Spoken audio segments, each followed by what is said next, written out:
nowadays it's said, fiction, but everyone has been telling stories, self-experience, and I wanted to look at the historical records. I've been interested in pirates, but I wanted to know, were there any good pirates out there? Because from what I could see, they were all evil bastards. Because if you look back, if there were any accounts of people going and having interaction with pirates, there was only about one I could find, where there was a story to tell at the end of it, because none of those people ever came back. But I've done my research, I've checked the historical records, and I came across a pirate captain he was almost like the Jimmy Stewart of the high seas. He had a mane of golden hair. He was a brilliant swordsman. His crew loved him. And okay, they were pillaging and plundering. They would board those merchant ships, but because of their swordsmanship and their skill, there's not a lot of killing that had to go on. And they would just get all that booty, and then at weekends, they'd have a hell of a good time. They go to the nearest islands, go to the best whorehouses, the casinos, the top-end golf courses. They were living it up. It was, they were having a fine time. So back to work on Mondays, but they had a rival in their pillaging and plundering. And this was an evil bastard. It was a pirate. He was a murderous pirate named Hammerhead. Not even Mr. Hammerhead, Captain Hammerhead. He was just Hammerhead. Had his flat head, broken, crooked teeth. He looked like evil, and the ship and his crew, they just lived to murder and pillage. They murdered their way around the high seas. And that's all they enjoyed. And they had a ship. It was called the Twisted Nail. It was this big, dark, hulk, shadowy ship. A 5-master, gigantic. It was followed by, always, there was a circle of vultures that circled around above it. 3 great white sharks. Such was the evil of that ship, and they were hoarders. They were hoarders. They got all this booty. They got all this gold and silver. They murdered and plundered it. They couldn't stop. They could never stop and have a good time. And so under those blood-stained decks they were accumulating all this booty, and it was just slowing them down, the weight of all that gold and silver. So there would be a guy up in the crow's nest of the Twisted Nail. He'd say, "Ship ahoy! There'll be a merchant ship out there." He said, "Let's head for it." They were heading for the ship. They were going to get this booty. And then they see the silver doubloon. It was McCann's ship. He'd get in there before them. He'd board that ship. He'd get the booty, and he'd sort of race off. And that made Hammerhead mad. You didn't want to do that, because Hammerhead already was as mad as hell. And he was going to get that scurvy dog, McCallum. He was going to make him pay. And so, anyway, a couple of weeks passed. And it was funny. The pirates on the silver doubloon said, we haven't seen much of that Hammerhead for a while. And anyway, there was a ship on the horizon. It was the HMS Drury Lane out of London town, laden with gold and silver. They said, okay, let's take that ship. Let's get a bit more gold and silver. I feel like a bit of gold for the weekend. So they boarded the ship, and it was going really well. The fighting was going on. They did really good, respectable fighting. Tick, tick, tick, tick, tick, tick, tick. It wasn't this sort of slash and grind of the Twisted Nail and Hammerhead ship. It was respectable fighting. And they were getting the ship under control. And then all of a sudden, McCallum, the captain, just starts to twitch and twirl. His body is going all over the shop. And the pirates are saying, What's going wrong with the captain? Something's happened to the captain. And so they have to go in there. They have to protect the captain. They go in and sort of tick, tick, tick, tick, tick. just get him off of that ship. They said, get him off the ship, get him off the ship. Something's going on, we don't know what's happened to the captain. He's having some kind of seizure or something's going on. So they get the captain off the ship and say, we've got to find a doctor. And so the cabin boy sort of said, oh, I think I know, we're near Marmoset's End. We got a Marmoset's End. I think there's a doctor there. They'll see to the captain. And so they said, well, okay, let's head for a Marmoset's End. Now, I looked at the historical documents. Not a lot about Marmoset's End. There is a footnote that says, marked absence of marmosets. That's it. And so anyway, they head for the doctor's surgery. They go down this street, it's, past all the meth addicts. They get into the doctor's surgery. There's a doctor, incredible looking guy, he's got this 5,000 volt sort of white hair that sticks out in all directions and a permanent expression like a surprised cat. And so the pirates leave the captain and say, you got to do something for our captain. He said, well, look at it. And by this time, the captain, well, he wasn't just twitching, twirling around, because he was actually breaking wind at the same time. They go, every step. Here was a captain that normally he had the elegance and poise of a gazelle. He had the glamour and the sophistication of Greta Garbo. And now he was reduced to this farting, twitching mess. He turned around. He saw the doctor advancing towards him.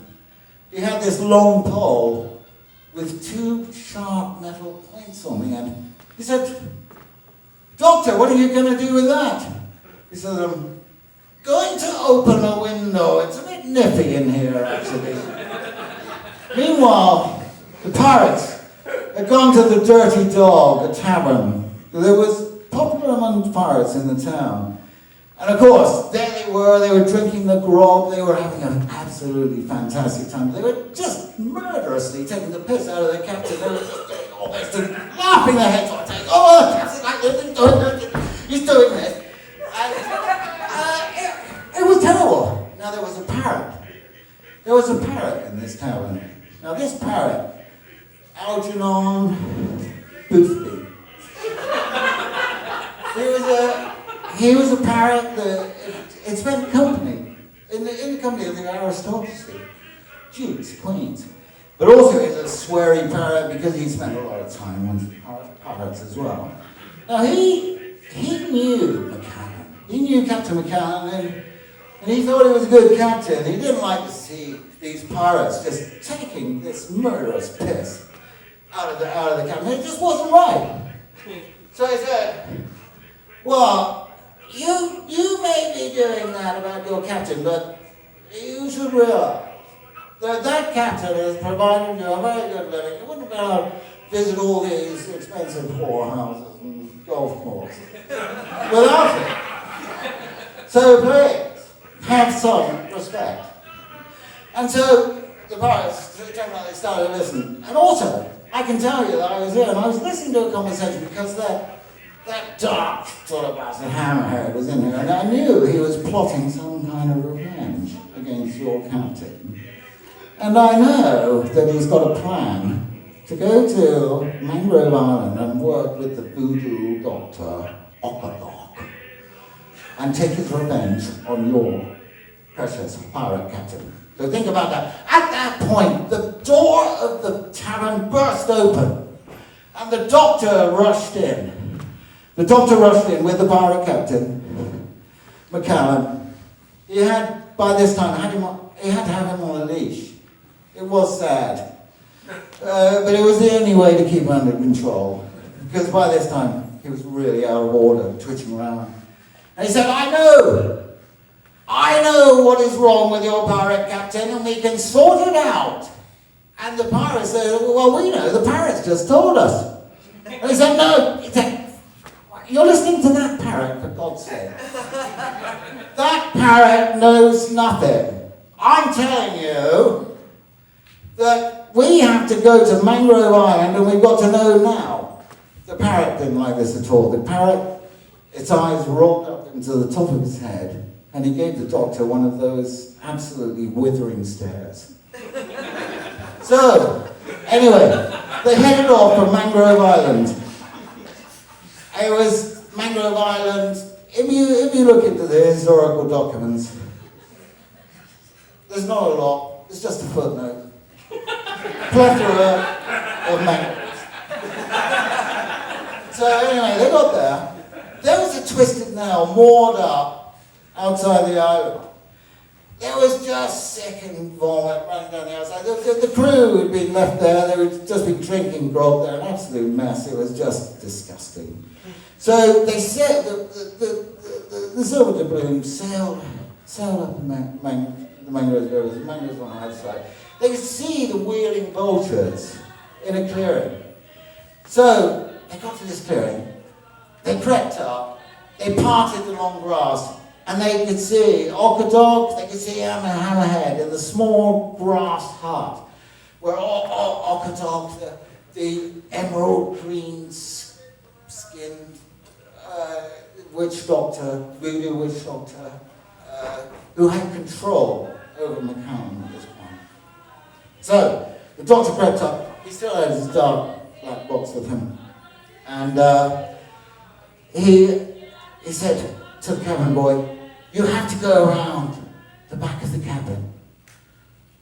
Sneak in through the back of the cabin and go up and get a lock of Hammerhead's hair, if you can."